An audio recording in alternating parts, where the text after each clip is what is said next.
One. This meeting is being recorded.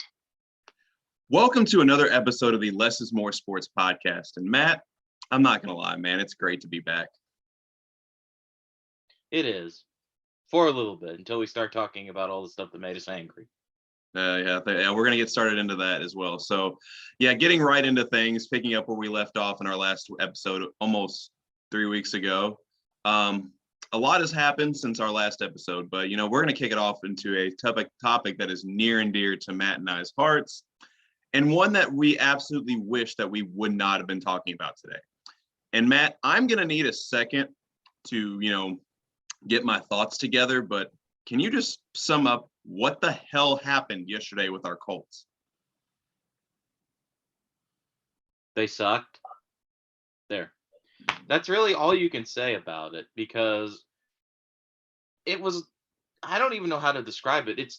It's not even a complete meltdown, because they were never in it to begin with. And ever since that week with the Raiders game happening, and it almost feels like they thought that the season ended on Christmas Day, is almost what it seems like, because they came out against the Raiders and the Jaguars with absolutely no energy whatsoever. It was just surprising to watch like the Jaguars get anything they wanted on that first drive with little to no resistance, and just score with a quick touchdown to Laquan Treadwell, and was all downhill from there. The Jaguars game was one of those games that felt like it was over on the first drive, because there was just such lethargic effort from the defense. And you're like, it's going to be one of those games. You give an opening drive touchdown to the Jaguars, and then when you get the ball back on offense, it's very clear that Jacksonville is sending 8 guys every time into the box to stop Jonathan Taylor, and it's working. They're going to force you to throw, and when that happens, nothing occurs. It's turnovers, it's missed passes, it's ricocheting the ball and finally committing one of those YOLO passes that just doesn't work, and there's no adjustment to it. It just felt like a complete and utter all systems failure. There wasn't even a go. It was just a car trying to start in a snowstorm that would never flip the engine. And it's amazing because, the Colts said all the right things that week, which, we're focused on this game. We're not looking past anybody. And it felt like they were still stuck in that Christmas COVID rut. And it's really just inexplicable. And we can talk about the reasons why that happened and what it means going forward, but it was just incredibly pathetic. It was pathetic is what it was. The effort on all sides of the ball was pathetic. The play was pathetic. The coaching was even pathetic. I mean, and that's something I really don't say about the coaching. It was just pathetic. All around, the Isaiah Rodgers return was the biggest moment of the game. The biggest moment of the game, the most exciting moment. And Jacksonville didn't even do anything phenomenally. They had a very basic strategy, which was just pick apart the defenders and load the box on defense. And it worked perfectly. And I just don't understand how, in a game like that, where everything is on the line, and I know you haven't won there since 2014, but none of these games were as big as that you can't have one unit, it could be the offense, the defense, do anything to actually prove something. And they just did not. No, nobody looked good. Not even Jonathan Taylor looked great. I mean, it was just a total and utter pathetic effort. And nobody needs to be fired for it now, but this is one of those losses where if things go south, like really south, that you look back and you put the marker on and say, this is where it all went wrong. Here comes the trend. And you can just tell your kids about that's where everything went wrong. And don't get me wrong, the Raiders game wasn't much better, but we've learned that the Raiders are a very good team. They beat the Chargers. They're in the playoffs. They have a good shot against the Bengals. That loss did hurt, but it was like, yeah, the Raiders are at least in competition for a playoff spot. But against a 2-14 team that's about to fire their interim coach, whose fans are dressed like clowns because they hate the owner so much, it's just the ultimate like embarrassing scenario for a team like this, and the reasons why are long, and I'm sure we'll get into them, but to just put it plain and simple, it was a complete and utter domination by the Jacksonville Jaguars over a team that looked like they didn't understand the ramifications and didn't want to be there. It was just shocking. So shocking to see that. My turn. Yeah.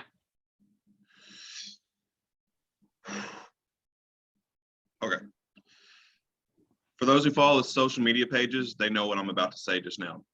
I was completely ready to be rocking Colts gear today on the podcast, being happy that we were going to head into the playoffs, but only to be let down. And to be completely honest, this is the most disappointed I have ever been as a Colts fan. Maybe not disappointed in the sense of what Colts fans have said or the goofy things that they say on social media or whatever, yada, yada, yada. I'm talking about strictly from a performance standpoint. This is the most disappointed I have ever been to be a Colts fan. As you predicted, we started the season slow, and then we got hot towards the end. We developed an MVP candidate along the way.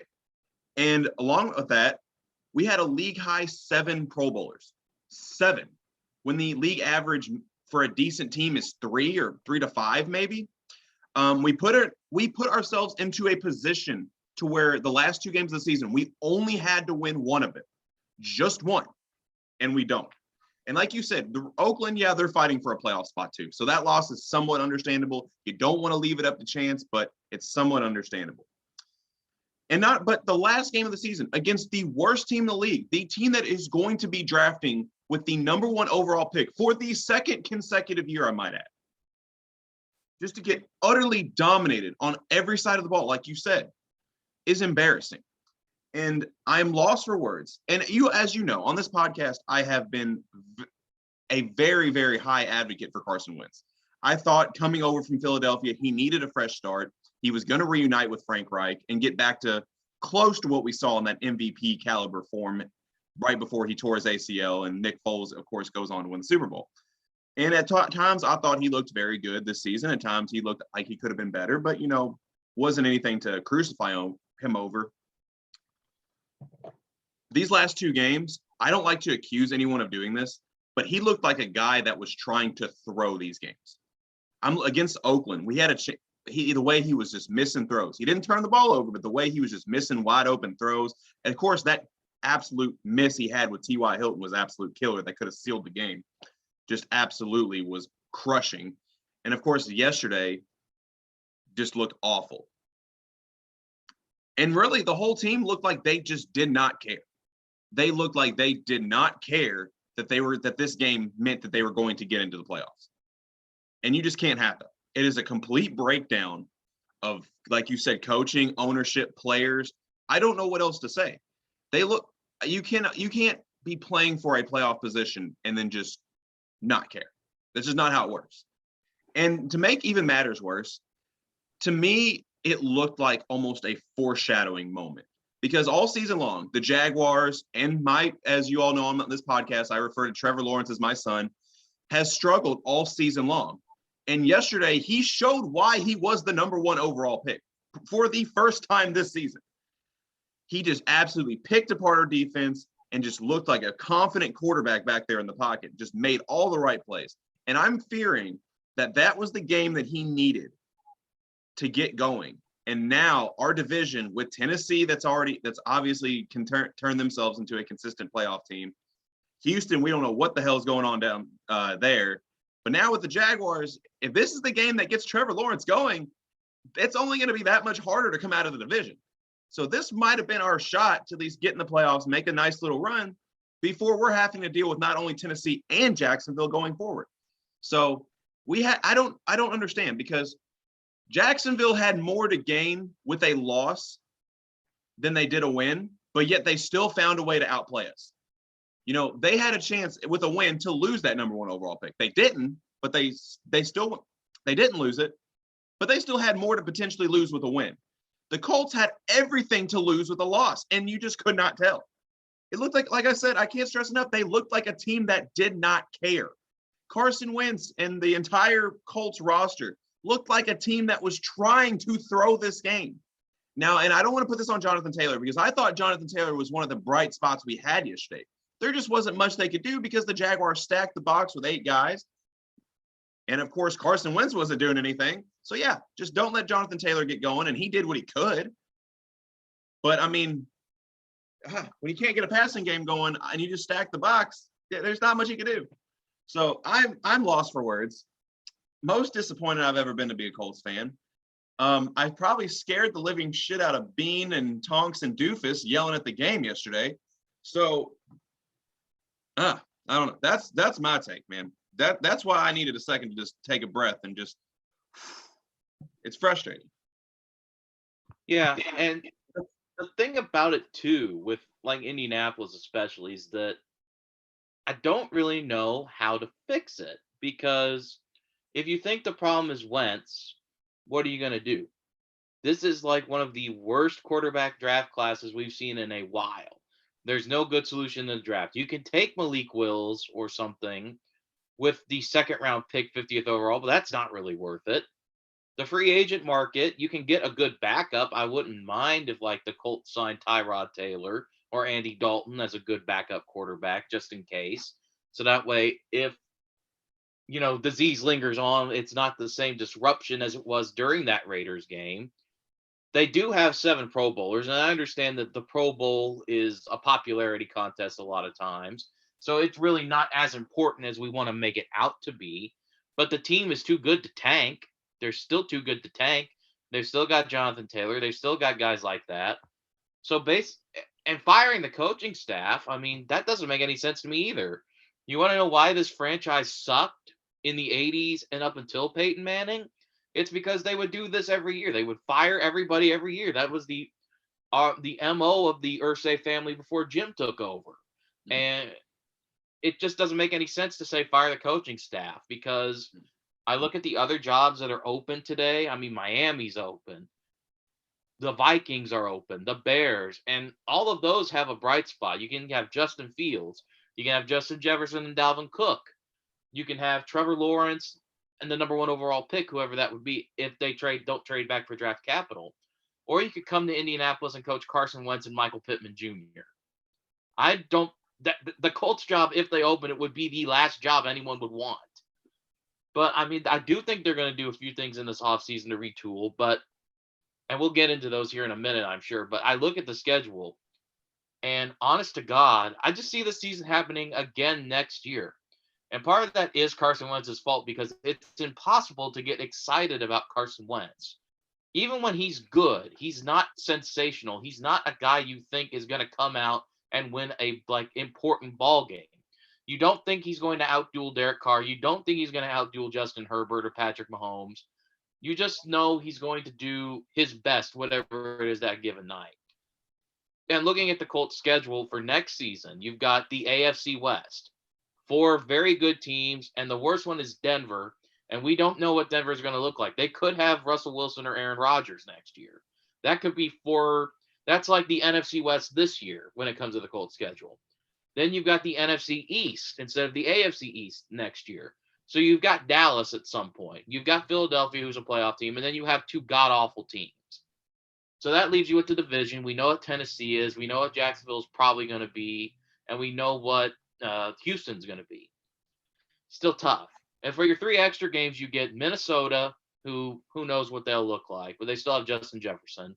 You get Pittsburgh, who finished second, and New England, who finished second in their division. You know what? They're going to be 9-8 this year too, next year too. That's my exact prediction. They're going to have the exact same record because they played the exact same schedule. And if they do tank, then yeah, they probably do need to fire somebody. But like I said, this excuse me, this roster is too good for that. Yeah. And the good news is next year, Les, you know this, the quarterback class is 10 times better than it is now if the people who come out. Right. And I do think they're going to make some improvements this year. And I mean, I've got like 4 or 5 of them listed, but the big one for me is, and we'll talk about these in earnest, I'm sure soon, but I really think at this point, you have to entertain the idea of moving some guys around. And I know this is unpopular, and I don't know how anyone will react to this, but I think if you can move Quentin Nelson, you move Quentin Nelson. I'm serious. If there's one thing we've learned is that they've got 3 other guys in Cody Reed, Matt Pinter, and Matt Pryor, who are starting caliber offensive linemen.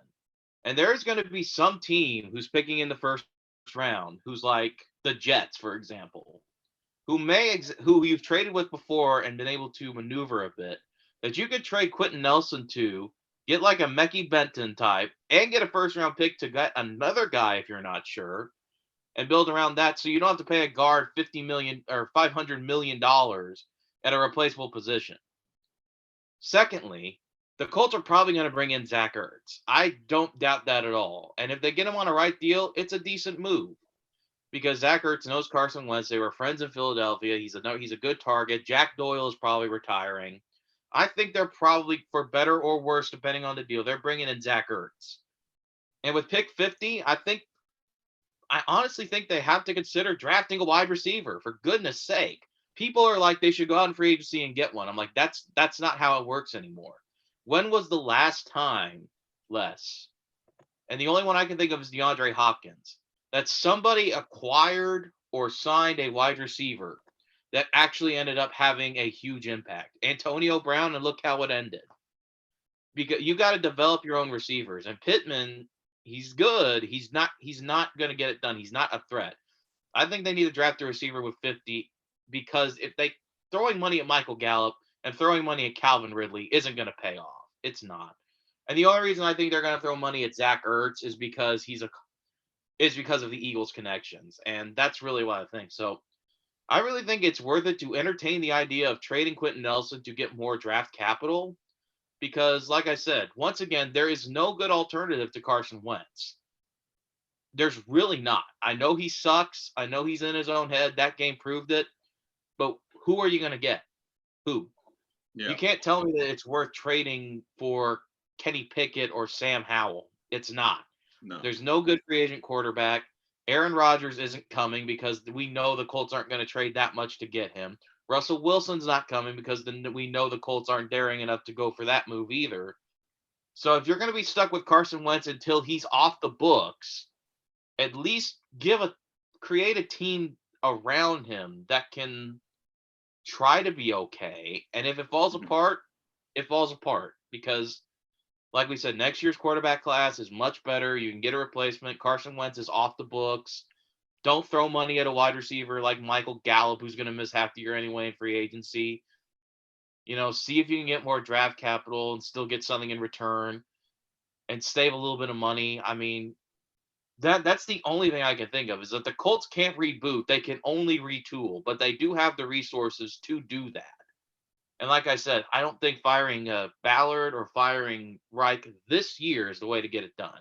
If things go sideways next year, then yes, that's year 6.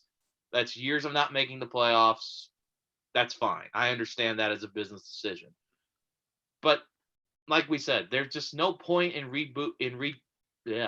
There's no point in tanking. You just have to retool if you're the Colts. You can't go back to square one and cut Wentz and just sign. Well, I mean, I guess you could cut Wentz and take the $40 million cap hit that comes with him, or you could just stick with it for a year. This year sucks for quarterbacks anyway, and try again next year with a different roster, because we know Hilton's probably going to retire, and we know Doyle's going to retire. You're getting Julian Blackmon back. There's a little bit to be hopeful for, but we know how the Colts regime works with Ballard, especially. It's like you spend money strategically, but sometimes even then they get burned. So it'll be interesting to see where they go from here, because it's a retool. It's a retool. It's not a rebuild. No, absolutely not. And with a team with 7 Pro Bowlers and just on the cusp of making the playoffs, you don't want to absolutely gut it to the ground, because you'd be starting from square one, and now it's going to take all that time just to build it back to what it even might be just now. Yes, as much as faith as I've lost in Carson Wentz, he is the best option right now, because I just looked at the available free agents for this coming off season, and I think maybe the best one is Jameis Winston. And he lost, he's had a great start to the season in New Orleans, but did kind of flop towards the end. But I mean, guys like Cam Newton, Tyrod Taylor, I think Teddy Bridgewater, if it weren't for the injury, could have been really good. Yeah. But yeah, that injury does a lot to one's, state. So no, there's absolutely no better option. Like you said, we need to just retool in certain areas. I think a big area to at least get deeper in is defensive back. I feel like once Xavier Rhodes would have to go to the sideline, our man-to-man coverage suffered in a lot of ways. Kenny Moore is great out of the slot, but as far as like the two outside corners, once you lose Xavier Rhodes, we don't have really another option that's great man-to-man. Isaiah Rodgers got better, but he still has a ways to go in his development. And also, we need more weapons at receiver. T.Y. Hilton is clearly at the end of his career. He's lost a step. He's not the great receiver he once was. And, as much as I would love for Hilton to be on the team as long as he can, I mean, realistically, Michael Pittman is our only option right now. And he is a good receiver, but he is not the level of receiver that can be the only option and can take over a passing game. So we need to help him out.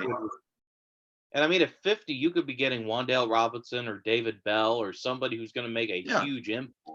There are very good receivers. There are very good receivers in this class. Absolutely. This is the year. This is the year to get that. This is the year. Well, hell, if they want to spend all their picks on, DBs and receivers, I wouldn't be upset about it. And, your idea to trade Quentin Nelson, at first I was like, whoa, hold on a second. That's like literally the best player on the team. But at the same time, I mean, yeah, you talked about some of the moves they could make while trading Quentin Nelson. I'd be okay with if they get Mekhi Becton, if they, move some of the guys that they've developed up, and then get some more picks, get another first round pick along the way, and draft another offensive lineman. Yeah, we have really good line. Our line is not just Quentin Nelson. You couldn't tell yesterday, but as a whole, yes, our line is not just Quentin Nelson, and we could replace.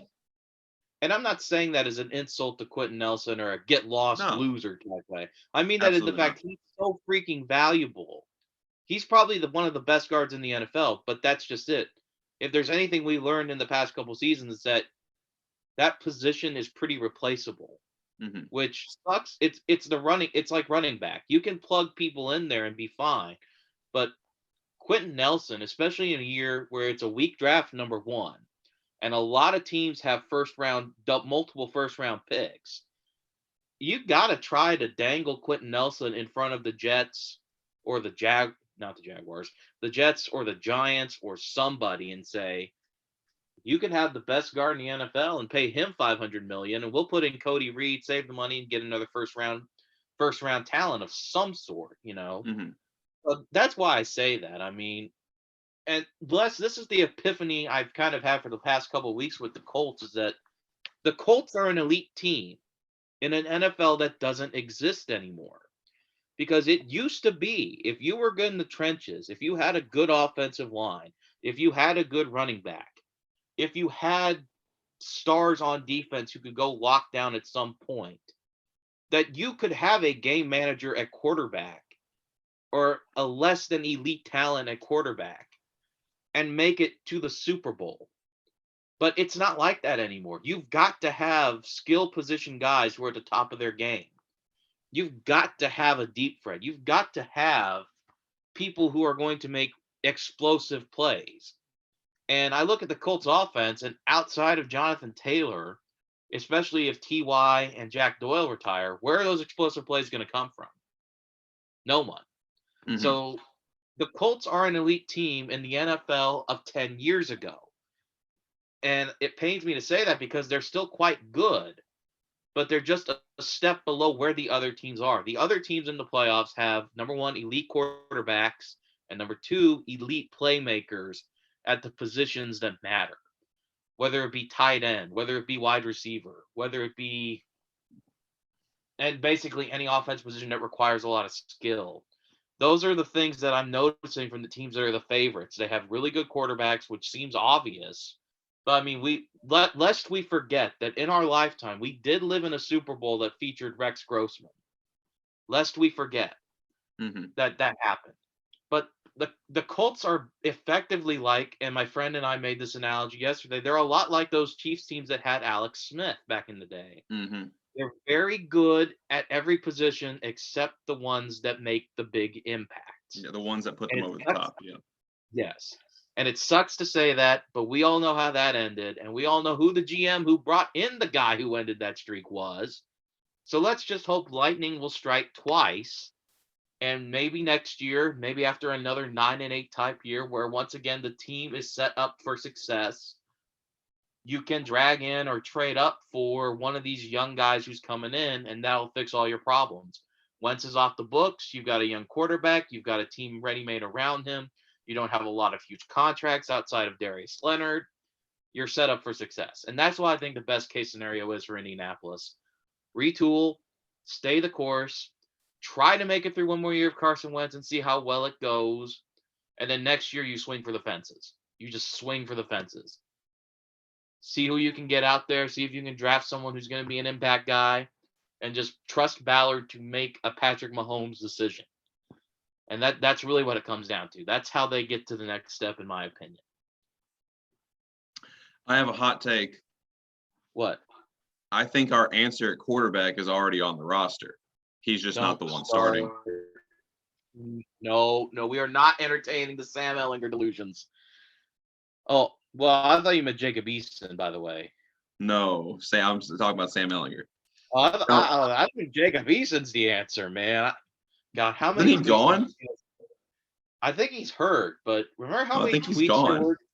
Remember how many tweets there were this offseason, like start Jacob Eason, and I'm like, why? I wasn't a big fan of the Wentz trade, but I'll take Carson Wentz over Jacob Eason. Unless I'm going to be honest. One last thing to note before we move on to any other topics beyond Indianapolis is, you know who's a free agent quarterback this year? Who? Jacoby. Bring him home, baby. Bring him home. You bring him home as a locker room guy. This is where he belongs. He belongs with us, man. He's a great backup quarterback. He's a great situational guy. Bring him back. Come on. No, say, yeah, Eason's with the Seahawks. Oh, geez. That's everywhere Jacob Eason goes, pain follows is all I'm hearing. Apparently. So I'm glad we got rid of that guy then. He's hurting Pete Carroll. Pete Carroll might get fired, and it's all Jacob Eason's fault, apparently. Yeah. But anyways. I don't know. He hasn't been fired yet. I think that will happen. I think he'll retire. I think it is coming in. But, I think Sam Ehlinger could surprise a lot of people. I liked what I saw from him, but in preseason, but I understand that's not the most go-to or sexy move you could possibly think of at quarterback. But, and that's probably the Texas fan coming out of me. But, you're allowed to be a homer every once in a while. But yeah, like I said, it's the weird thing. It's been Indianapolis football since Luck retired, is like being stuck in a constant state of purgatory where you're just good enough, but not elite. Yeah. Because that's how much quarterback means today. That's just because how we're missing. Yeah. Because we're missing a quarterback. Exactly. Yes. And we had one, and we let him like literally have the cartilage in his body get sucked out by, I don't know, Aaron Donald and every other defensive player in the league. So this is what you get. But I don't think the dark days, I think, will end. It may be another long year, but the dark days will end because this roster is too good to let physical limitations get them. Now, the question is, how much does this game mess with the psyche of this team going forward and Frank Reich's psyche going forward? Because my biggest hot take for the Colts this season is that Eberflus won't be there. He's gone. Yeah. I don't know if that's a hot take, though. He's either going to be the casualty for what happened yesterday or he's going to get a gig somewhere else. But I think Eberflus is gone. And that's going to be interesting to see how Darius and DeForest and Kari Wills and Kenny Moore adapt to that going forward and who the replacement is. Vic Fangio, please. I'm okay with him being a defensive coordinator. He's just not a head coach. Just not a head coach, no. No. Frank Reich can stay doing that, but Vic Fangio coming in, I would not have a problem with that. But, Les, yesterday wasn't all terrible, or our break wasn't all terrible for me because one of the boldest and probably stupidest things I've ever said did come true. And it came true in astounding fashion, and I am on the bandwagon, and I'm not going to say they're going to make the Super Bowl, but damn it, I would love it if they did. And you know who I'm talking about, Les. Who am I talking about? You're talking about the Cincinnati Bengals, who you predicted would make the playoffs. However, they did not just make the playoffs, Matt. They won a very loaded NFC North division. So hats off to Matt for making one of his boldest predictions. And you know who they're led by, Matt? None other than Mr. Joe Shiesty, Joe Burrow himself, Joe Burrow. Anyways, but no, I'm hopping on the bandwagon too. I saw a post the other day on social media that asked the question, which quarterback would you take for the next 10 years, Joe Burrow or Justin Herbert? You know, I got to go with my man, Joe Shiesty. He just got to do it, man. He's not only got the talent and makes all the right plays. Dude's just got a swagger about him. And he's got a swagger about him that just everyone rallies around. And I saw the perfect post that described his Cincinnati era up to this point. Joe Burrow is who Cleveland wanted Baker Mayfield to be. Underdog transfer quarterback that gets drafted on number 1 overall that changes a franchise. It's true. It is. And I mean, I really hate that the Bengals are playing the Raiders because the Raiders are a good story in and of themselves. I mean, they lose their head coach for reasons we don't want to get into. The Henry Ruggs accident happens, and that's another horrible thing. Yeah. You've got a special teamer as your interim coach, and you find a way to beat a very good, almost tie though. Damn you, Brandon Staley. We almost had like the nightmare scenario we all wanted, but the Raiders come out victorious, and the Raiders I think are just about as hot as anybody right now. You look at who they've beaten lately. They've gone through rough patches because of those distractions, but they've beaten Indianapolis. They've beaten the Chargers. They've basically been in playoff mode for like the past 3 weeks. And Derek Carr looks very good. And Darren Waller is back. Hunter Renfrow is starting to look really good.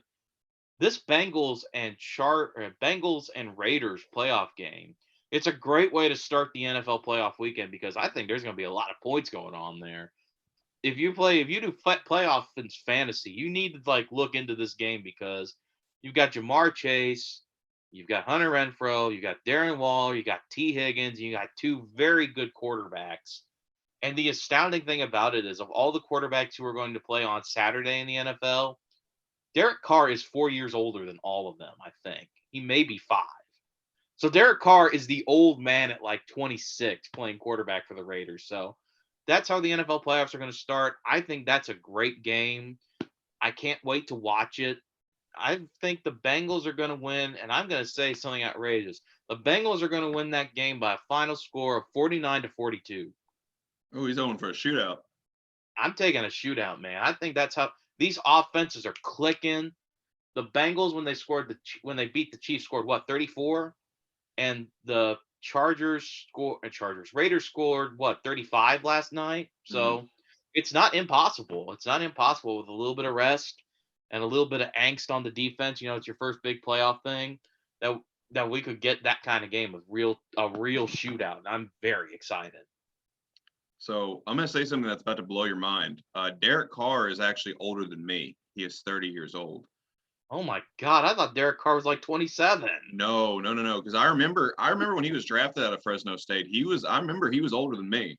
Oh my God!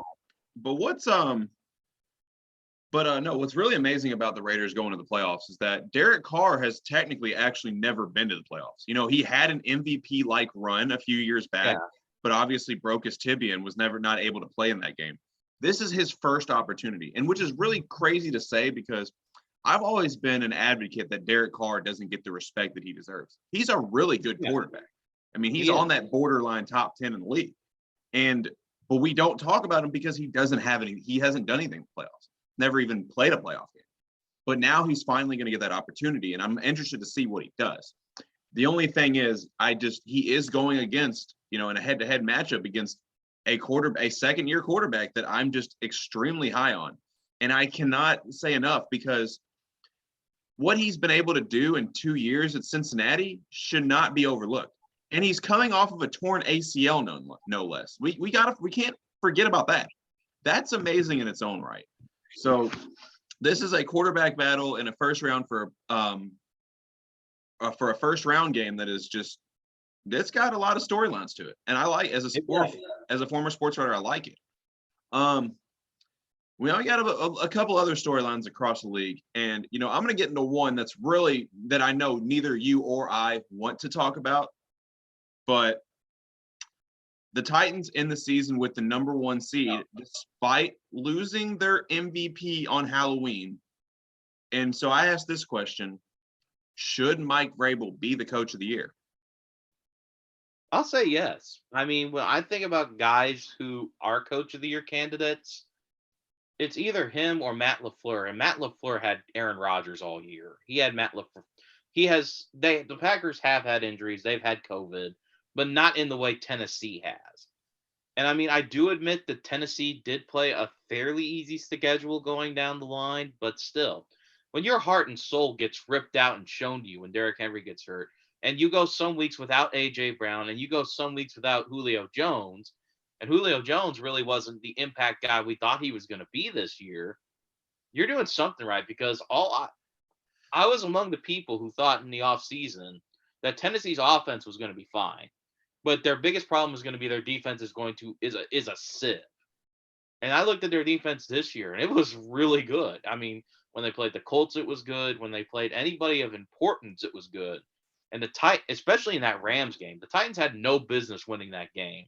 They were down just about everybody. They were down their 2 receivers. They're in LA, and their defense balls out and picks Matthew Stafford off like he's Carson Wentz throwing a left-handed pass at the end of the game. And yeah, I can't think of anybody else who deserves it more. The big question with me for the Titans isn't Mike Vrabel at all. It's just, who will Derrick Henry be 2 weeks from now? Is it just turning the switch on to becoming, the King Henry, the 2K rusher we know and love, the guy I thought was going to be NFL MVP this year until he got hurt, and even before that? Or is it going to take time? Is he going to be a little bit ginger running the football? Is he going to be a little bit more cautious when it comes to being tackled for the first time? That's the question that, for me, that the Titans need to answer, because if he turns the switch on to being King Henry again, the Titans are just about to have the Titans have as good of a shot as anyone to make it into the Super Bowl, because of the way they can control the ball on offense and the way their defense bends but doesn't break at very important times. So I'll be very interested to see, not this week, but the next week, how Derrick Henry is looking on the field, and more importantly, the matchup they get out of Wild Card Weekend, because I think that'll have a lot to do with it too. But yeah, Mike Vrabel, coach of the year, no question. Has to be, absolutely, because for them to have the amount of injuries and COVID that they've had, and to lose arguably the best running back in the league and the heart and soul of your team, and just not completely fall apart. Yeah, and just could not completely fall apart is an amazing thing in its own right. I mean, the guy hasn't played since Halloween, and he's still top 6 in rushing, just to give you an idea of how amazing he is. And what's another thing, I know you don't think this is means as much as it says, but the Titans only had 1 Pro Bowler on the roster, but we're still able to just grind it out and just win. So absolutely, Mike Vrabel is should win coach of the year. I will say he is the most underrated head coach in the NFL right now, a guy that just absolutely does not get the credit that he deserves. And yes, the Titans can make a run. I'm a firm believer of that the guys like Mahomes, the Brady's of the world, they're just gonna, go into God mode in the playoffs and just do their thing. And it's gonna be kind of like a topic we'll talk about here in a little bit. It's just gonna be a very anticlimactic year yet again. But I'm love to be wrong. Sports are one area that I absolutely love to be wrong in. Yes, because usually when we're wrong, unless it's yesterday, it's something fun that happens. Usually.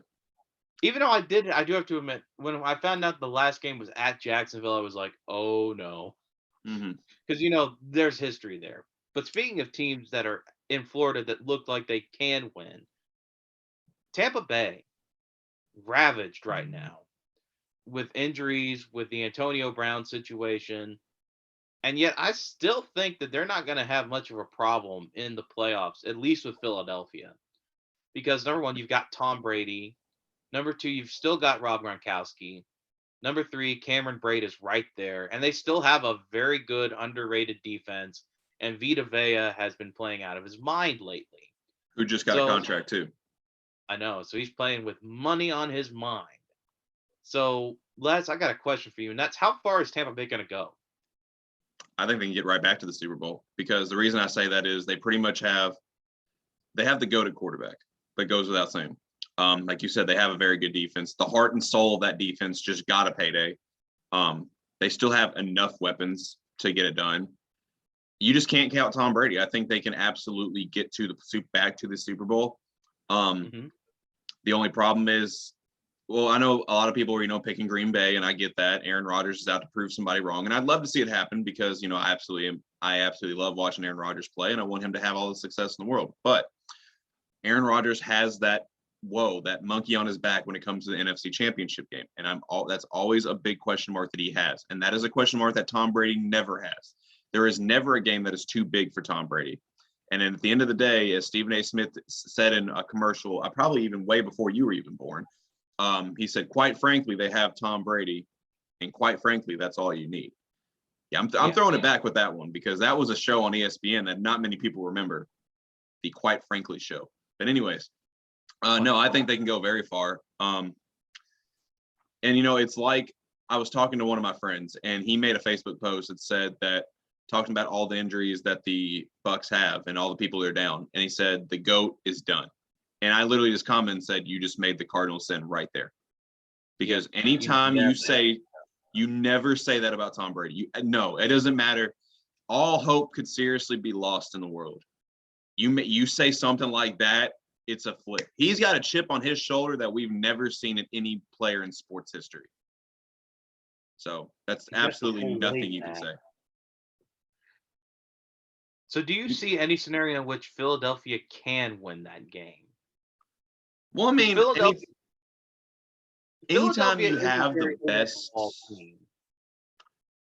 I was honestly surprised when I saw that Philadelphia had clinched a playoff berth. I was honestly surprised because, I hadn't really paid much attention to them, but they have some playmakers. Devontae Smith had the best rookie season in Eagles receiver history. I'm an advocate for Jalen Hurts. When Jalen Hurts was coming out of Oklahoma, as weird as it was to say at the time, because, I remembered him from his Bama days too. But when he was coming out of Oklahoma, he was actually one of the guys I wanted the Colts to draft. That was before we got Wentz and everybody like that. But we ended up drafting Eason because Hurts was taken, too soon. But, I like Jalen Hurts. They got some. Taken too soon. You made it sound like he was they killed him. He was taken too soon. Well, he was. Yeah, he died in the sense that the Colts fans didn't get to see him play for the Colts, I guess, in that sense.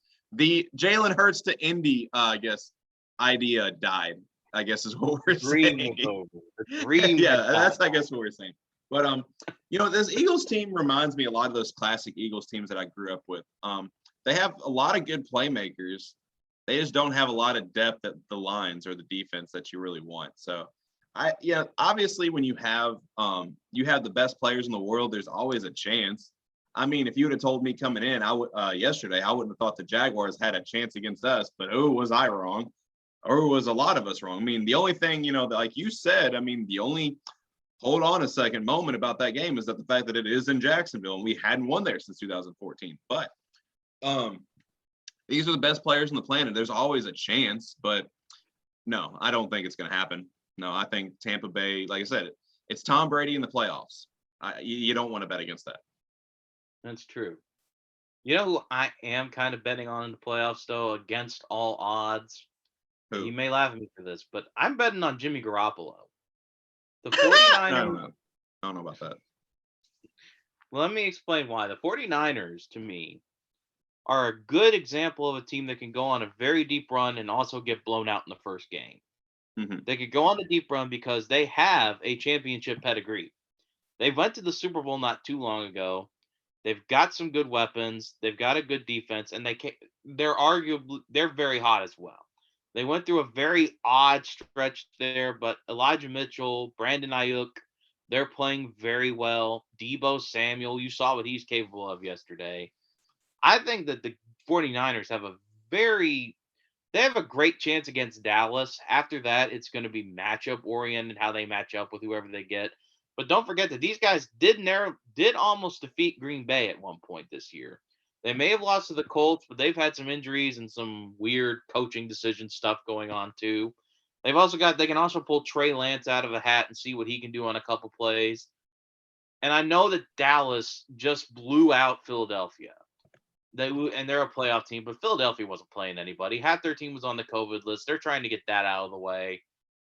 So it's hard for me to totally believe in Dallas. But I think the winner of this Dallas and San Francisco game has as good of a chance as anyone to make it to the Super Bowl. This is like a elimination game for me because I think about it. The Cardinals have issues. The Rams have issues. Tampa Bay does have a couple issues. Philadelphia, they feel weird. If there's anybody who I think can beat the Packers, I think it's honestly in this game because they have speed, they have decent quarterbacks, and they have good defensive players. And so I think this game here is almost an elimination game of a different sort because I don't know who to pick. I think this is going to be one of those instant classics type games, and I'm leaning San Francisco right now simply because I think Deebo Samuel has activated his Marshawn Lynch beast mode after yesterday. He's flipped the switch. So I'm narrowly leaning San Francisco, but I could also see Dallas winning this game and going on a very deep run.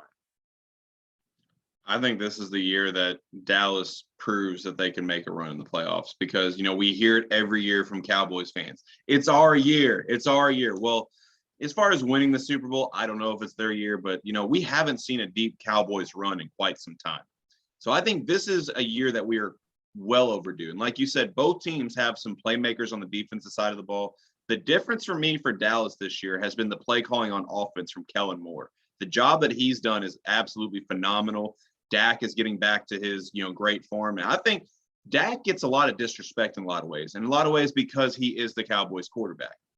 But it goes with, I think the Cowboys are out to prove something. But as much as I love watching Deebo Samuel and all the things that he brings to the table, that he apparently can pass for touchdowns now too, apparently. I think the Cowboys are just out to prove something this year. So I have them winning that game. But I will say, though, there's going to be, if they were to play the Packers, that would be a very interesting matchup for me to watch, is a Trayvon Diggs and Devontae Adams matchup, because I think Devontae Adams is going in the playoffs is going to absolutely take him to school. Because if you've noticed, Trayvon Diggs, he's a ball hawk, but he's a high risk, high reward type of corner. Yes. Takes a lot of chances. So Devontae, I think, can take full advantage of that and just absolutely burn him. So that would be a matchup that I would be looking forward to seeing also in the playoffs. Another team I was wanting to talk about is a team that, ironically, as we talk about teams playing well this time of year, I want to talk about a team in the playoffs that is not playing well at all, in the Arizona Cardinals. And I got to ask, what do you think it is? Why do they always start so good and then just fall off in the Kingsbury era? I think it honestly has to do with the play calling they get a lot of the time. The Cardinals are a very, how do I put this? They're a lightning team. And you know what they say about lightning? It never strikes twice. So you're just throwing. Kyler Murray is a speed demon with a decent arm and he can throw. And as of late, let's not kid ourselves. They're two giant not free agent. They're one free agent signing and they're one trade they made. The two players they got in that, J.J. Watt's been out, and DeAndre Hopkins is coming back for the playoffs, but he's been out a while. He's like Derrick Henry. Who will he be when he plays? So the thing is, they play such a fast style, and they play such a tough schedule, especially towards the end with that division games. It's not surprising to me that they come off so hot and cold, really. I mean, the Cardinals are the kind of team where it's like they lose to the Lions, and yet you think they can beat the Rams. I don't think that the Rams are going to win by 40 points. I think it'll be a great game. The Cardinals can beat the Rams, but they also lost to the Lions by like 20 odd points. So, I mean, they're just an enigma. They're a lot like their coach. They're a flashy sports car-like team who plays fast, who plays loose, and sometimes it bites you in the ass. And I mean, their defense, it should be a lot better than what it is. But it's been that way for a while. I mean, you've got Chandler Jones. You should be able to pull something off. But their defense, they give up as many points as it seems like they score. Their offense is a Cadillac offense that makes a lot of big throws. It features a lot of running. And you talked about the Cowboys. Let's not forget they beat the Cowboys and made them kind of look kind of silly when they did with Kyler Murray running around. So I don't know. Arizona is one of the most confusing franchises in the league for me because I want to like them and I think they can win games, but I don't trust them. If I had to bet my house on San Francisco, on Arizona winning that game, I wouldn't bet any money, not at all, because they're that inconsistent. It doesn't make any sense. I don't know if it's just the style they play or the fact they don't invest as much on defense, and when they do, it ends up biting them like the J.J. Watt deal. I don't know. It's very confusing, and let's not forget they're also one A.J. Brown turns around pass from beating Green Bay. If A.J. Brown, the A.J. Green, I'm sorry. If A.J. Green turns around, they might win. They might beat the Packers. Nothing about them makes any sense, and I think that's why I love them, and that's also why I would never trust them to win the Super Bowl with Cliff Kingsbury. Period. I think the sports car reference was actually perfect for them because, like you said, they're fun, they're flashy, but when the weather gets bad, you don't trust them at all. And then come playoff time, the weather is bad. So they're fun. I mean, I'm a Kyler Murray advocate. I mean, I've been high on him since high school. He was, anybody who rivals Vince Young as the most talked about Texas recruit in history, you're something. You're special. So You're amazing. Yeah. yeah. But I guess that wraps. Unless you have any teams you want to talk about as for the rest of the postseason, I think it's time to start talking about the teams that are cleaning house right now. And of course, we have seen already a plethora of coaches getting fired today. Matt Nagy is finally out of Chicago. Mike Zimmer, and then Mike Zimmer's out in Minnesota. The one that surprised me though was Brian Flores is out in Miami. You look at how they ended the season. I thought it was very surprising, especially last year. They went 10-6. You think it was? I think it was a little quick. Do you? I think it was a little quick, and you look at the reasoning why that the that the Dolphins have listed, and it's kind of like it even makes you wonder even more because it seems like they're giving a lot of power to Tua Tagovailoa, Mm-hmm. a guy who, and I don't mean this as an insult. What has Tua done? No, I would mean it as an insult. Who is Tua to say anything like that? Who is he to fire a guy who's a Bill Belichick disciple because he doesn't like his personality? When you cannot deny that in Brian Flores' first year, we were pissed at him for ruining the tank because he won 5 games. And then he just steadily improves every year. The Dolphins would have been in the playoffs last year in a regular year at 10-6. And then they regress a little bit because Tua was hurt part of the year and they're starting Jacoby Brissett, which, we know how that experience is. 500 at best, a game under at the worst. And they just let him go because they don't like his personality. And it's shocking to me. Because, Wes, I don't know if you remember this, but at the start of the season, we were speculating they were going to trade Tua for Deshaun Watson. And now you're letting Tua have say in firing a guy in his third year when he's only been winning? Yeah. It doesn't make any sense. It does not compute. And really it's like, doesn't. But whoever gets the Dolphins job is going to be very happy. That's a ready-made roster that's proven they can win. And Brian Flores, I mean, he's going to have teams knocking down his door. There's going to be people with battering rams at his apartment right now. The Bears are probably already there with like, you can be our GM if you want.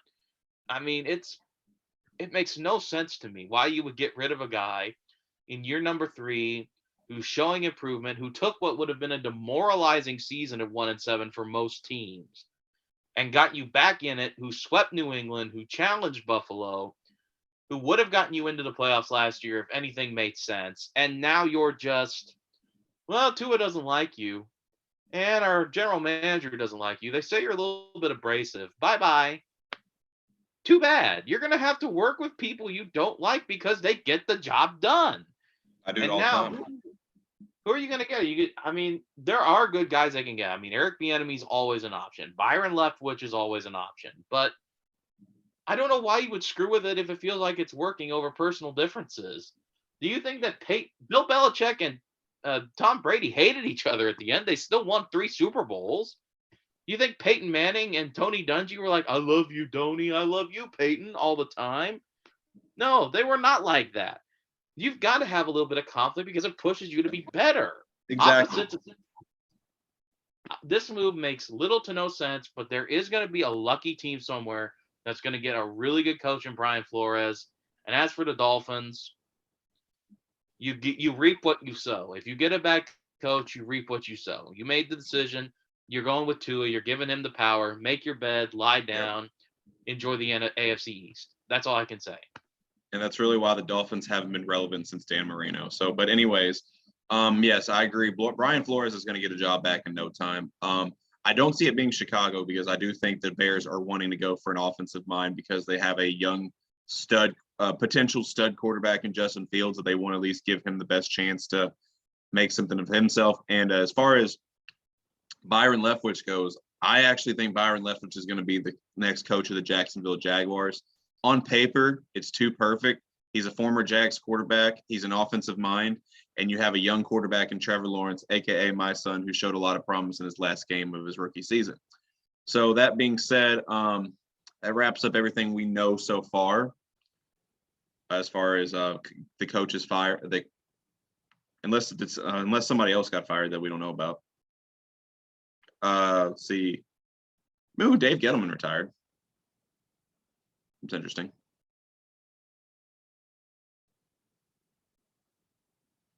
Nope. I think it's got everybody beat.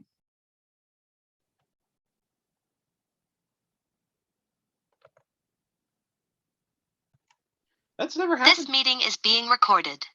But you're totally right about the Brian Flores thing. I mean, as a guy who was a former Jaguar, I mean, the only thing is, I don't know if you want to go with an offensive coach there too because of the way you're setting yourself up going forward. Because you've got Lawrence, you've got Travis Etienne whenever he gets back. You're probably going to use your first round pick on some kind of wide receiver type person, or the Jaguars are going to have a deep draft. They could trade for more capital too in this draft. Because I mean, what good is Aiden Hutchinson going to do? What good is Kayvon Thibodeau going to do? You might as well just trade back and get a couple receivers and an offensive lineman and give Trevor Lawrence a fighting chance.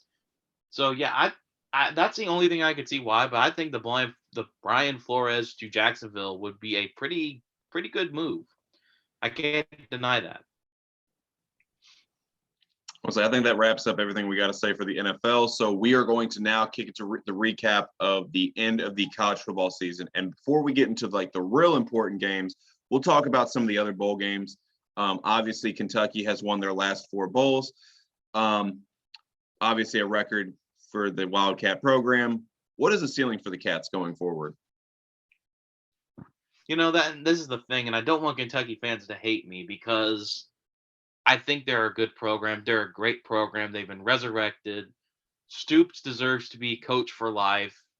But I think they've kind of hit it, if you know what I'm saying. Simply because Georgia is Georgia. And they're still in the SEC, which means you still got to do cross-conference games, which means Alabama's still there. LSU, if Brian Kelly gets them going, is still there. And eventually you're going to have Texas and Oklahoma there too. So I think Kentucky's really kind of hit where they can go. Now, is a New Year's Six bowl possible for Kentucky? Yes. They can't have an Ole Miss type season like the one last year where they take a couple losses in conference, but because their SEC losses were like, oh, okay, that's forgiven, and finish with a good enough record to be in like a Peach Bowl scenario. Now, will Kentucky ever make the college football playoffs? No. I'm sorry, No. Cats fans. That's just how it is. But a New Year's Six is probably a lower tier New Year's Six is probably the ceiling. I'm talking Peach, Fiesta Bowl type stuff. I think that's Citrus how good. Bowl that they were just in. Yeah. Well, I mean, like a BCS one of the old BCS. Oh, the old BCS, got you. Something like that is probably their ceiling, and that's perfectly fine for a program that was a laughing stock for most of our like childhoods, especially, and parts of our preteen lives. I mean, you've got to really admire what Mark Stoops has done. That's where I think their ceiling is, and I think they're going to hit it someday. They're going to make a Peach Bowl. They're going to make a Fiesta Bowl. It's just going to be one magical year we'll always remember, like Louisville. No, I agree 100%. But unlike you, Kentucky fans, I love you all. I know that you hate me, and I'm all for it. It's all good because, yeah, you've reached your ceiling. This is as good as it's going to get, so enjoy it. You're not coming out of the SEC East with Georgia and LSU on the rise. So just enjoy this nice little time you all have right now. And especially when my horns come to town, yeah, it's only going to get worse. So for the time being, yes, Kentucky is a very good team. I think they have a good team on both sides of the ball. They have a quarterback that the whole fan base is getting behind, which is good. Somebody that I'm not really high on, but you know what? That doesn't matter because he's winning games. But yeah, I think Kentucky has reached their ceiling. But as for someone who has not reached their ceiling, I'm going to kick it off to the Notre Dame Fighting Irish.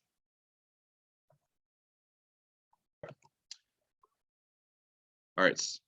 So anyways, yeah, we're going to kick it off to the BCS Bowls. And of course, we got the conclusion of the college football season tonight. But we're going to talk a little bit about the first round matchups. And of course, Alabama defeats Cincinnati 27-6. And of course, as we predicted, the talks of the last non-Power 5 team in the college football playoff have already begun, and along with it are the Cincinnati didn't belong there talks. And you absolutely just gotta love it because, for starters, Cincinnati definitely deserved to be there because the next team that was on the outside looking in, they beat Notre Dame.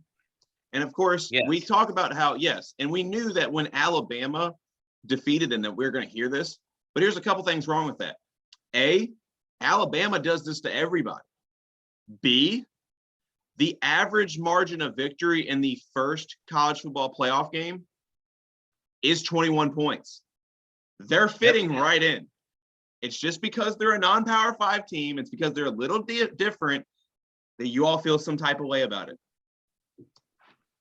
Les, I'm just going to be honest with you. The college football playoffs is a terrible idea. We were better with the BCS, if I'm being fully honest with you. I would have much rather have watched a Cincinnati and Michigan like Rose Bowl or whatever and just gone ahead and put Georgia and Alabama in the national championship, because it always ends up being the same two teams every year. The only time there was ever any like extreme upset is the first year when Ohio State made it. And Ohio State isn't a freaking Cinderella. Sorry, Buckeyes fans. Go cry about it. You're a superpower. You're the evil empire. I don't care. Everybody else gets destroyed. You don't get a lot of good games. You were better off with the BCS if this is how it's going to be, because we think about the second one being a little bit closer. It really hasn't been that much closer. It's still around a 14-point margin of victory in the 2-3 game. And this year was just this terrible. It was 34-11, for God's sake. It was over in the second quarter. You were better off with the BCS. And I'm serious. Because at least with the BCS, you didn't have to sit through New Year's Eve of mediocre football. I mean, mediocre is even being nice. It was atrocious. And that's not to insult Cincinnati, and that's not to insult Michigan, but they just got owned by better teams. And to say something like, well, Cincinnati didn't deserve to be there is stupid, because nobody would have won in that situation. You really think you can put Oklahoma State or Notre Dame in there and it'll be like a closer game? No. It's still going to be 28-10. Alabama doesn't drop 50 on you, but they're going to dominate you. I don't want to hear it, because a Power 5 school made it and they don't belong. You could have put anybody besides Georgia in that slot, and they would have been completely dominated too.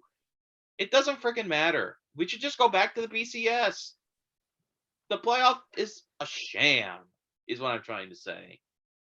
We know who the two best teams are every year, and they always end up meeting, and that's the bottom line. I understand that, but at the same time, I think the playoff needs to be expanded. The reason being is because I think if you're going to call yourself the college football playoff and determine who is the national champion of college football, it needs to extend, and we need to give at least everyone that is in college football that deserves a chance to have a chance to win. Because even at 4 teams, yeah, obviously it's going to be a lot of the same as what we saw in the BCS. The teams that you expect to win are going to win. But if it expands to 8, I always said 8 teams, the 5 conference winners and then 3 at-large bids. I think we could see some real upsets and some real surprises start to happen in that matchup, especially if you're getting teams that are playing back-to-back weeks and not having all that prep time. Because we all know what coaches like Nick Saban can do with prep time, but Nick Saban is Batman with prep time. We've all seen it. But it's exactly that, yeah. But yeah, I mean, no, the days of the old BCS, I think they're done, because there's no way to accurately determine the national champion, because there's going to be too many times there's going to be a team that goes undefeated and they're like, well, at least we deserve a shot, but they're not going to get it. So I think the only clear answer is to extend the playoff even farther to, I think, a minimum of 8 teams. That way you can have the 5 conference winners, 3 at-large bids, and then you're going to start to see some real upsets start to happen. So I'm all in favor of extending the college football playoff. But as for the setting we have right now, absolutely, it's boring. We knew Georgia and Alabama were the best teams all year long. And now here they are playing for the national championship. And just like in the SEC championship, I think Alabama's got it again. Oh, yeah. There's no question. Tonight is just going to be the SEC championship game 2.0. I don't care that John Mechie's not playing. Look at what Ohio State did when their best receivers went down or decided to opt out of the bowl game. They still scored, 45 points? 48. With a bunch of freshmen? You don't think Alabama is going to do the exact same damn thing?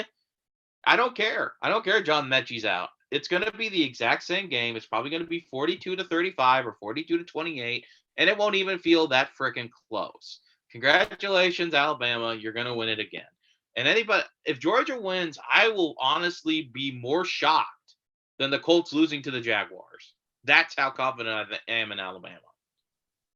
I'll be a little less disappointed, but yeah, I'll be pretty surprised as well. What's also amazing is that, believe it or not, the last I checked, Georgia is already a 3-point favorite against Alabama. Which I don't get how John Mechie. I like John Mechie. He's a good receiver. He's a cool guy, but I don't get how him not being there when Alabama probably has a cloning tank full of receivers is going to make a 3-point difference that tips a game that was a 20-point game a month ago. I just don't see it happening. I just do not see it happening. I think it has more to do with what happened in the SEC championship, and Vegas is not expecting that to happen again. But I think it has more to do with that, because you know how I feel about receivers. I don't think they're overly valuable, but that's just my opinion. No, I think because of what happened in the SEC championship, they believe that Georgia's going to be out for blood, and that they may have not gotten Georgia's best shot in the SEC championship, and they're going to get it now. That's what we think. But I think at the very least, I think what's going to be the biggest scare for Bama is going to be what we saw a couple of years ago, where, Georgia had a halftime lead, and then all of a sudden, hey, Tua comes in. They exchange quarterbacks or something, and then, Alabama comes back and wins. So yeah. Alabama is Alabama, and I'm going to use a word that you absolutely love all too well, and that is championship pedigree, because Alabama has it. Nick Saban owns his former coaches, and sorry, Kirby, but you're just not Saint Nick or Nick Satan or whatever you want to call him. Future Dolphins coach. I'm sorry. That's not happening. That's just a joke. Oh, that's low. That's a low blow. Nick Saban returns to the Dolphins. That's all part of his grand master plan. He will coach the Dolphins to the playoffs and make up for his failure in coaching. No, I don't think that's going to happen. But, yeah, I mean, I just don't see Georgia. I think Georgia's going to put up a fight. They're going to put more up a fight than Cincinnati or Michigan would have. But it's still Alabama. It's Alabama. It's always going to be Alabama. It's going to be Alabama until Lincoln Riley takes over USC, because I don't know who the next dynasty is, but Clemson's falling off. It's Alabama. Nick Saban will outlast the presidency, the United States, and probably the universe, and will still be winning titles for Alabama when I'm dead, I guess. Nick Saban might win more titles than me on NCAA 13 dynasty mode. See, it's just ludicrous right now what he's able to do. And even in a season where we called them dead because they were about to lose 2 games, what did they do? They're probably going to win tonight. It's ridiculous. But Les, I do have to admit that the rest of the New Year's Six games were all pretty good. The best one by far was Ohio State and Utah. Mm-hmm. I mean, that was just a really good game. Really good game. We had Notre Dame and Oklahoma State. Marcus Freeman. It's his first game, and there weren't a lot of guys sitting out, but there were some. So I can't fault him for losing that game. Mike Gundy's guys have just been there. They've been together longer. There's been no turmoil. There's been no who's our head coach going to be.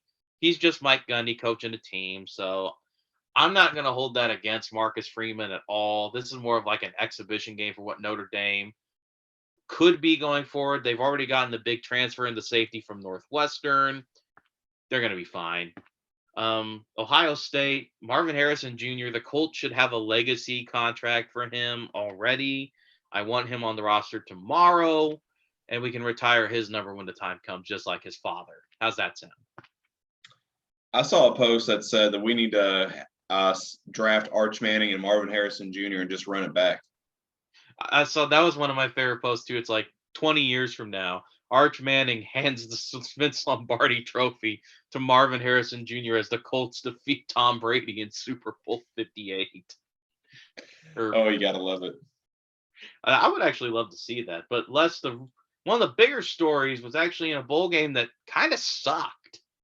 And this is part of the reason why it sucked, and that would be, I believe it was the Sugar Bowl. I'm not sure. All these bowls. It was the Ole Miss Baylor game. That's all we know. And on that morning, Les, you and I were just irritated by Kirk Herbstreit, who seems like a really nice guy, like 90% of the time, just going off on how players don't love the game when they sit out like this. And later that night in the nightcap game, the Ohio State receiving corps sat out. Chris Olave, Garrett Wilson. Those guys are going to be great draft picks. I hope they're in blue, but I doubt it because they're that damn good. Talking about how guys don't love the game anymore. And I just hate when people take that approach anyway because, it was a different time or something. You got to look out for yourself because nobody else is looking out for you. And just saying that is ridiculous because players should have the total autonomy to do whatever the hell they want, especially when $1 million are on the line. And nobody learned that harder, unfortunately, than Matt Corral, the quarterback for Ole Miss, who decided to play in that game and immediately was just swallowed by the Baylor defense, rolled up on his ankle, and was in the game on crutches. And God only knows. I hope he's fine.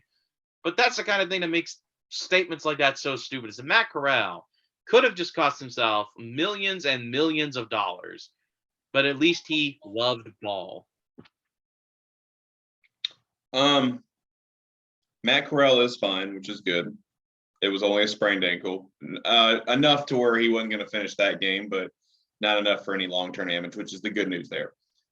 But, as much as these players love football, I'm pretty sure they love providing for their families even more. Yeah. So I've never been one to fault a player for doing what's best for them. And if it means you have to sit out a meaningless bowl game, and yes, I said meaningless because, you get a Sugar Bowl win. Whoop-de-freaking-do. You're not winning a national title. You have really nothing to play for. You're a first-round lock if you're just healthy. Just if you got to sit out, sit out. If you want to play, great. It's your decision. That's all fine. But if you want to sit out and just not risk $1 million payday, I understand. It's all complete. I completely understand. Hell, the team's worst case scenario is they understand that you are doing what's best for you. And then they're going to give some younger guy an opportunity to come in and prove themselves and then have them ready, hopefully by next year. So it doesn't mean that the players love football any less. It's just that nowadays they have more to lose. They have contracts that are in danger. And to top it off, if you don't want players sitting out because they feel these games are meaningless, how about you do my point and extend the college football playoff? Because that will make the games a lot less meaningless. So here you go. That'll work. That's what I got to say about that. So Kirk Herbstreit, I just have one thing to say to you and Desmond Howard. Okay, Boomer. Man. Oh man, now we're using slang again. Well, they got told. They got told off. But yeah, they did deserve it for that. I'm not used to the college game day guys having that much of a boomer take. It's like, don't meet your heroes, kids, But Les, the good news is there aren't a lot of meaningless games in football from this point on. We're gonna have a national championship tonight. By the time we're on again next week, we'll have all but one of the wild card games sorted out. And that's a good feeling. We are Yeah. in clutch football mode now. Now, when football season ends, I guess we'll switch over to basketball, but we got to get there. So, yeah, but I'm excited. I'm excited. This is a good NFL playoff group. There's only one game I absolutely do not want to watch at all. And you can probably figure out which one that is. Kansas City and Pittsburgh. But because that game's going to be 33-0. So, yeah, I'm excited. It's going to be really interesting to see who gets fired in the next couple of days, who gets moved. It's a good time to be a football fan. It's a good time. It is. And as we wrap up another episode of the Less is More Sports podcast, I'm going to take a page out of a guy that I gave a shout out to on this podcast, and one that I am higher on than most, and just say, we're back. Did I do it right? No. Should I do? I'm just gonna scream "you like that" at the end of the podcast now. You like that? You like that? Let's go. That should be like I should just do that at the start of every show now. I'm going to do that. You won't know when it's coming. You're gonna be monologuing, and I'll just be like, "You like that?" And you'll be like, "Yes, I do, Matt. Don't hurt me." Yes, Matt, I like it. Chill. That's right. You better like it. Oh, well. Anyway. I think that brings us to the end of another successful edition of the Less is More Sports podcast. You have anything else you'd like to say before we head out, Les? Just one more thing. Be sure to like and subscribe to the Less is More Sports YouTube channel, and tell us and be sure to comment in the comment section below. Tell us what you liked, what you didn't like. We love it here at all. Feedback is good feedback all the way around. But until next time, me and Matt are out. Bye.